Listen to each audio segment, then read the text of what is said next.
আসসালামু আলাইকুম। যারা ইউটিউবে শর্টস এবং লং ভিডিও নিয়ে কাজ করেন তাদের মধ্যে এখন সবচেয়ে বড় একটা সমস্যা দেখা যাইতেছে, সেটা হইতেছে শূন্য ভিউ প্রবলেম।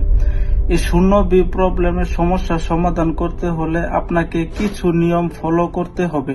তার প্রথম হইতেছে যে আপনি আগে যে ডিভাইস থেকে জিমেল অ্যাকাউন্টটা খুলেছিলেন সেই ডিভাইস ব্যবহার না করে নতুন একটা ডিভাইস দিয়ে জিমেল অ্যাকাউন্টটা খুলবেন। এবং প্রথমত একটা জিনিস খেয়াল রাখবেন, যদি আগে আপনি ওয়াইফাই আইপি ব্যবহার করে থাকেন জিমেল অ্যাকাউন্ট খোলার ক্ষেত্রে, তাহলে আপনি এখন সিমের ডাটা ব্যবহার করতে পারেন। আর কিছু বিষয় খেয়াল করবেন যে আপনি জিমেল অ্যাকাউন্ট খোলার পরবর্তীতে আপনি ইউটিউব চ্যানেল খুলবেন না। এই ইউটিউব চ্যানেল খোলার আগে আপনি কিছু ভিডিও ব্রাউজ করবেন, কিছু ভিডিওতে লাইক করবেন, কয়েকটা ভিডিওতে কমেন্ট করবেন।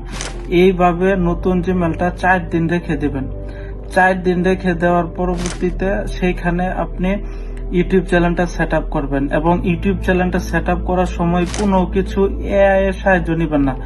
আর্টিফিশিয়াল ইন্টেলিজেন্সের যদি সাহায্য নেন তাহলে ইউটিউব আপনাকে বট মনে করবে। আপনি সবকিছুই ম্যানুয়ালি করার চেষ্টা করবেন।